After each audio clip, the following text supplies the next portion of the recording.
How can you inject more joy into your daily life? That's what we're going to get into today. I'm going to give you 3 practical strategies that you can implement right away, and we'll talk about long-term solutions as well. Now, if you've followed me for any amount of time, you know that I talk a lot about anxiety and trauma. And what I've found over the years is that when I talk to people who have spent a lot of time feeling anxious, overwhelmed, or just carrying their trauma, is that they've become really disconnected from their joy. So, yes, we want to remove anxiety. Yes, we want to heal from the trauma, but we also want to build those habits and practices that are going to build more and more of that joy into our lives to replace that, to give us to fill that space when we remove the anxiety and the trauma. So that's really what this episode is about. We know in neuroscience that the neurons that fire together wire together. So the more you practice joy, the more you implement habits into your life to build more joy and bring more joy on a daily basis, the greater your baseline levels of joy and happiness will be. And that's exactly the life that I want you to live. That's how I want you to feel. I want you to wake up in the morning and feel, grateful for the day, joyful about what's ahead, hopeful and peaceful, and all of those, positive emotions, which, you know, we have to build those practices, right? We want to do the work to remove the anxiety, to heal the trauma, and at the same time, we want to build those practices for more joy and peace. So let's get into it. The first one is not anything revolutionary. This is something that you've heard before. And if you haven't put this into practice, it's probably the easiest one to start to do, which is gratitude journaling. I started this years ago, and at this point, my husband and I do this every morning. So when we drink our coffee and sit in bed, I've got a journal right next to the bed. I just pick it up, open it to the next page, and start writing down a couple of things that we're grateful for. I don't write full sentences. It's not long and drawn out. It's not pages and pages. Sometimes it's just 3 to 5 things, just little bullet points of things that we're grateful for within the last 24 hours. More often than not, it's the little things. It's warm, delicious coffee, or a couple of moments in the sunshine, or playing hearts together with our kids. It's always those moments, right? But those are building joy, building that happiness into our lives, and to acknowledge it really sets you up for the day, right? Starting your day with gratitude puts you into a more positive frame, a positive state. And it's just a great way to start your day, which is why we started the gratitude practice. What has happened that we did not anticipate was, because we've committed to this practice of gratitude throughout the day, we know we're going to be finding things that we want to put on our list. And so it just has made us more aware of the things that we're grateful for all throughout the day, because we know that that gratitude practice is coming, right? We know we're going to have that moment where we're going to write it down, we're going to share it. And so it keeps us in that frame throughout the day, having that gratitude practice.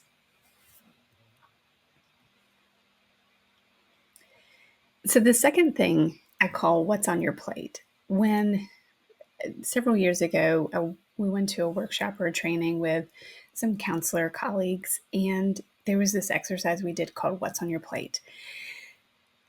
My dear friend Joanne was the one who presented, and she called me up and said, "All right, Stace, what's on your plate?" She actually handed me a paper plate and said, "Tell me what you've got on your list. What are you carrying on your shoulders, right? What's your responsibility right now?" And so as I listed things, she would put a toy or some object onto the plate. And as I listed them and listed them and listed them, really we could see visibly this pile of responsibility and things that, were on my plate, right? We could see it pile up and I could feel the overwhelm. I could feel like, wow, this is a lot. And the purpose of the exercise is to help us just be more intentional with what we're putting on our plate, right? How often do we just keep saying yes to things? Someone asks you to do something, you say yes, you say yes, you say yes. But have we really intentionally made those decisions about what we're going to allow onto our plate, into our lives, into our responsibilities? And if we've added some things, have we removed some things, right? So it's the whole idea is to just be intentional, to have that have that place where you're really carefully considering what goes on there. It's a really, really powerful exercise. When we looked at it, when we finished listing everything, she said, is there anything that you could take off of your plate? And we were in a group of friends, and I grabbed off of the thing what I had put on there to represent dishes. And I grabbed it and I threw it across the room. I said, that would be nice to get rid of, right? And it was a joke. We all laughed. It was great. But like most jokes, there was a lot more emotion to it than you might think, right? I realized when I left, like I thought about it more and more, how much I really did hate doing the dishes, right? How much, you know, I was spending time thinking how I didn't like it. It was a waste of time, or it took me from my family, or just the whole general attitude I had about it was really negative. And sometimes we hear those platitudes that are like, if you have dishes to wash, you should be grateful that you've got food to feed your family and you have a home and you have dishes and all those things. Well, if you're in the right space, those can be helpful. But when you're not in the right space, it actually makes you feel worse. And that's kind of where I was. I would think that, like, I should feel grateful for these dishes. I should feel grateful that I have this opportunity, but I don't. So then, it just became worse because I was judging myself for, not wanting to do those dishes. When I realized how much negative energy I had, towards the dishes and towards that task in particular, I started to think about, well, if I can't just get rid of dishes, if it's something that I'm going to be doing, maybe there's a way for me to bring a little more joy to this task, or at least to make it a little less negative. And so what I decided to do was listen to music.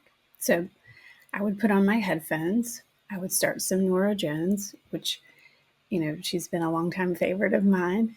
And, her album would start and I would start the dishes and I would be finished long before the album was over. But, before long, I would realize, man, those dishes were getting done so quickly. And because I was just getting lost in the music and enjoying the music, I didn't even notice that I was doing them, right? I wasn't thinking the whole time, I hate doing the dishes. This is terrible. So it shifted things just enough to bring more joy to my life, to bring me into a little more positive frame. So when we do that exercise, and you can do this yourself, right? Get out a piece of paper and on the left hand side, make a list of all of your responsibilities, all of the tasks, all of the jobs that you're the person who has to do them. You're the one who is taking care of them. Put that on the list and then go through it one by one and think about, is this something that, you know, especially for the things that aren't bringing you joy, right? Is this something that I have to do? Is this something I can take off the list? Is this something that I can, share the responsibility with someone else? Is this something that, you know, maybe I just need to reframe or do it at a different time, right? So the whole purpose of that is to really just go back to your intention. Put all those things on your list, go through the list, see what you can do to sort of adjust your situation and bring a little more joy to the ones that you're not going to take off of your plate, or find some space to get rid of some things so that you can replace them with something that does bring you joy.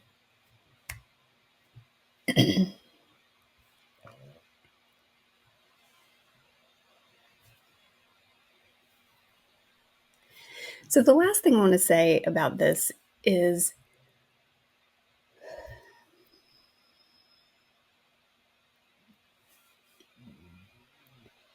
the last quick tip is to think about when you were 10 years old. So, before I get too deep into this one, I'm going to say this. A lot of the people that I've worked with who have felt anxiety and stress and trauma, like they've lived with that so much, we forget what joy feels like. We're getting into our routines, getting into the mundane, getting into the what we have to do, and we get disconnected from our joy. It's so easy to do.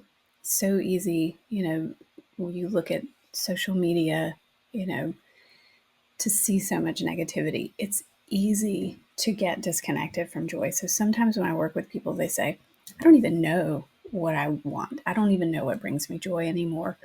And so one of the quick exercises to kind of get you out of that is to ask yourself, well, what brought me joy when I was 10 years old? And the reason that this works is when we're 10 is really kind of when our personality is starting to form. And so there's a really good likelihood or chance that something that brought you joy when you were 10 will also bring you joy now. A lot of that doesn't completely go away. And so, that's a great place to start when you're really lost, when you're really stuck on, I don't even know what I could do that would be joyful. I don't even know what I could do that would be fun again. And so go back to that, what would the 10-year-old really love to do? What would you as a 10-year-old really love? And so for me, it was, I loved jumping on the trampoline. I loved to draw and make things. I loved sparkly clothes, right? That still brings me joy. And so if I ever want to like add a little pinch of joy, right? I can jump on a trampoline for a couple of minutes. I know I could stand in the sunshine and that feels good. Drawing, I don't consider myself a great artist, so I don't make things to really share, but I'll draw. I doodle. Kind of doodle in my notes or doodle in my calendar or just get a sticky note and make little designs on it. Those things can bring me a little bit of joy. Now, when you think back, let's say, when you were 10, what brought you joy was playing on a baseball team. You may find like, okay, I'm not going to do that the same way anymore, but maybe it's really fun for you to watch baseball. I was also a cheerleader and did gymnastics when I was younger, and that is not happening now, right? So one thing that brings me a lot of joy is seeing all of these college cheer teams when they do their stunts and their tumbling and things like that. It's so much fun, even just to watch that. So I put more of that in my feed, right? If I see a really great team, I'll follow them and just watch those. Even those little things, right? Those are just little tiny moments of joy, but they're going to stack up. And those stacking up joy stacks up just like all the anxiety, all of the stress, right? So we want to stack up more of the joy and, at the same time diffuse and heal the anxiety. And that just sets us up for a happier, daily life, a little more joy every day, a little more peace. And then just starting in that frame, right? Whatever challenges come your way, if you're already joyful and peaceful, you're going to deal with it a lot better than if you're anxious and stressed and overwhelmed already.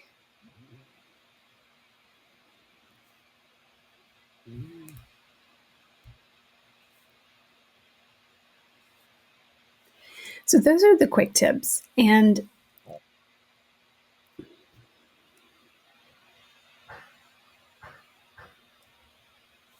So the last thing I want to say is, besides the quick tips, right? Those quick tips and strategies are great for our daily lives, for building those habits, building those practices. At the same time, if you're carrying trauma, if you have been anxious for a long time, it's going to be really important to also heal the trauma, heal the anxiety, heal what's underneath that prevents you from reaching and connecting and feeling your joy. Whenever we start to heal, right, we do find that it feels a little foreign, it feels a little uncomfortable because we're not used to feeling joy and peace. One really common thing I've noticed is when we calm ourselves and we start to feel peaceful for the first time, suddenly we go on alert.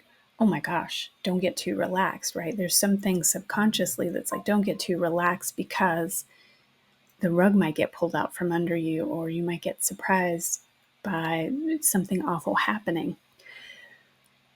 When we stay in that alert state, we really disconnect from the creative side of our brain and the joyful side of our brain. If we can stay more and more in that, even when, life throws us curveballs, and it will, right? Things won't always go our way. But if we start from that state of joy and peace, and we're healed from, the past traumas, we're in a much better position to be resilient, to handle that, and to manage that stress, and to make choices that we'll be proud of and that will put us in a better state in the future going forward.